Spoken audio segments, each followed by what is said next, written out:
کافروں کے درمیان میں پہلی جنگ ہوئی، اس جنگ کو جنگ بدر کہا جاتا ہے۔ اور پھر اسی ماہ مقدس کی 17 تاریخ کو بعض ائمہ نے 18 کو لکھا، ام المومنین حضرت سیدہ عائشہ صدیقہ رضی اللہ تعالی عنہا کا وصال باکمال بھی ہے۔ بڑا اختصار کے ساتھ آپ کے سامنے عرض کروں گا، یہ غزوہ بدر یہ وہ جنگ ہے جو مسلمانوں اور کافروں کے درمیان میں پہلی جنگ ہوئی ہے۔ مسلمانوں کی تعداد بہت کم تھی، کافروں کی تعداد 3 گنا زیادہ تھی، اور محبوب کریم علیہ السلام رب کی بارگاہ میں عرض کرتے ہیں، کریم اللہ آج مسلمانوں اور کافروں کی پہلی جنگ ہے، اور پہلی جنگ کے اندر بھی مسلمان شہید ہو گئے، مسلمان مغلوب ہو گئے، کافر غالب ہو گئے، تو کریم اللہ دنیا میں پھر میرا نام لینے والا کوئی بھی نہیں ہوگا۔ یہ مسلم شریف کے الفاظ بھی موجود ہیں۔ جب آقا کریم علیہ السلام نے اللہ کریم وحدہ لا شریک کی بارگاہ میں یہ دعا کی، تو کریم اللہ وحدہ لا شریک نے ایسا کرم فرمایا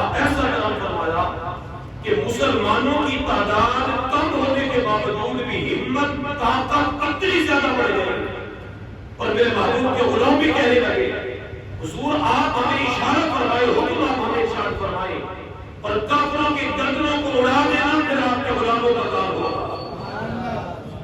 گرمی بھی ہے، رمضان بھی ہے، گرم ریت بھی ہے، لوگ وہاں ریت پر چلنا مشکل سمجھتے تھے، لیکن محبوب کریم علیہ السلام کے غلاموں نے پھر یہ عرض کیا کہ کریم آقا آپ ہمیں اشارہ فرمائیں، ہم اپنی جانوں کی پرواہ نہیں کریں گے، کریم آقا آپ ہمیں حکم ارشاد فرمائیں، ہم اپنے بچوں کو یتیم کرنے کے بارے میں نہیں سوچیں گے، ہم اپنی بیویوں کو بیوہ ہونے کے متعلق نہیں سوچیں گے، آپ کا اشارہ ہوگا اور ہماری تلواریں ہوگی اور کافروں کے سر ہوں گے، حضور آپ ہمیں اشارہ فرمائیں، اور جتنی اللہ کریم نے ہمیں طاقت دی ہے اور ہم کافروں کے سروں کو اتار کر رکھیں گے۔ شبیر عثمانی صاحب بھی لکھتے ہیں، فرماتے ہیں کہ جب میرے محبوب کریم علیہ السلام کی وہ دعا کی نا، فرماتے ہیں کہ وہ دعا اتنا زیادہ نظری ہے کہ کریم اللہ نے مسلمانوں کو اتنی طاقت دی ہے کہ کم ہونے کے باوجود بھی کثیر تعداد والوں کے چکے چھڑا دیے تھے۔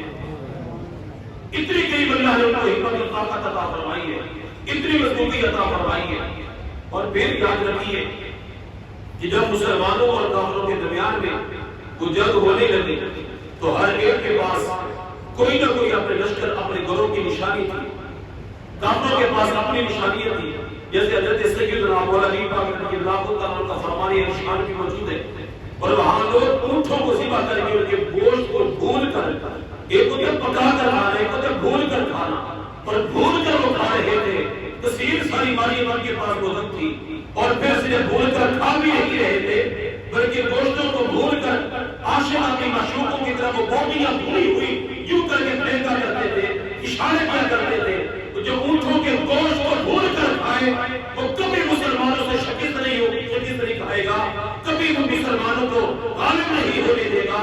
غلبہ بھی ہمارا ہے، غالب بھی ہم ہوں گے، سب کچھ ہمارا ہے۔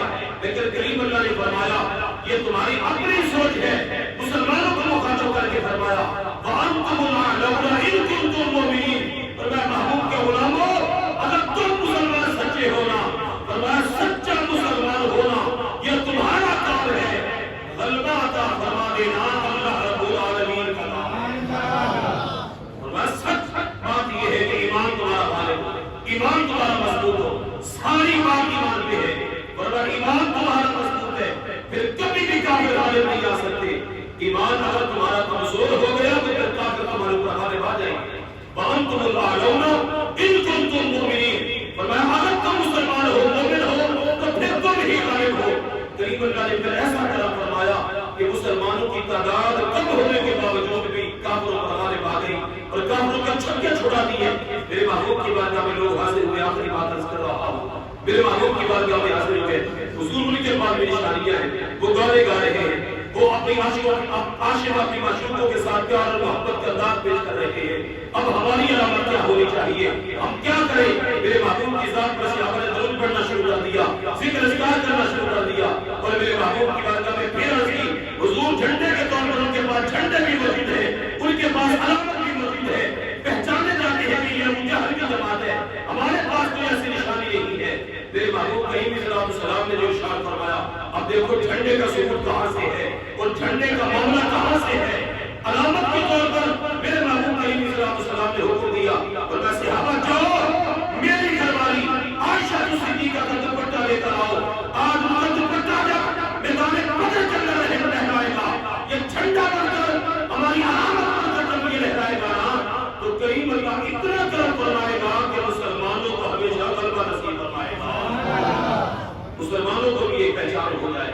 وہ ام المؤمنین عائشہ صدیقہ رضی اللہ تعالیٰ عنہا جن کا دوپٹہ مسلمانوں کی علامت کے طور پر, نشانی کے طور پر میدان بدر کے اندر لہرایا گیا تھا اور پہچانا گیا کہ یہی مسلمانوں کا لشکر ہے, یہی مصطفیٰ کریم صلی اللہ علیہ وسلم کا لشکر ہے.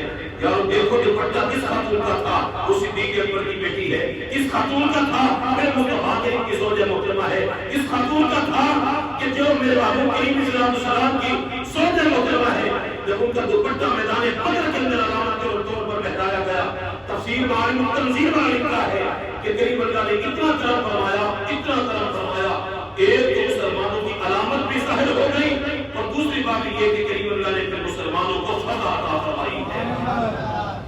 دیکھو ابتدا سے لے کر اب تک مسلمانوں اور کافروں کی جنگ ہوتی رہی ہے, لیکن کریم اللہ کا واضح فرمان موجود ہے.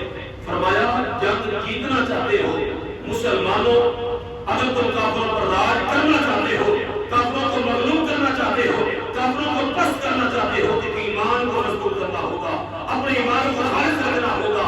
جب تک تمہارا ایمان مضبوط ہے کبھی بھی کافروں کی چالوں میں نہیں پڑ سکتے. اگر تمہارے ایمان کمزور ہو گئے تو پھر سمجھ لینا کہ تم مغلوب ہو گئے اور کافر تمہارے اوپر غالب ہو جائیں گے. تو ہم سب کو چاہیے کہ ہم اپنی ہمتوں کے ساتھ اپنے ایمان کی بھی حفاظت کریں, اپنے ایمان کو بھی مضبوط رکھیں, تاکہ کریم اللہ ہمیں کامیابی عطا فرمائے. دعا ہے کہ کریم اللہ ہم سب کو عمل کی توفیق عطا فرمائے. آمین. وما علینا الا البلاغ.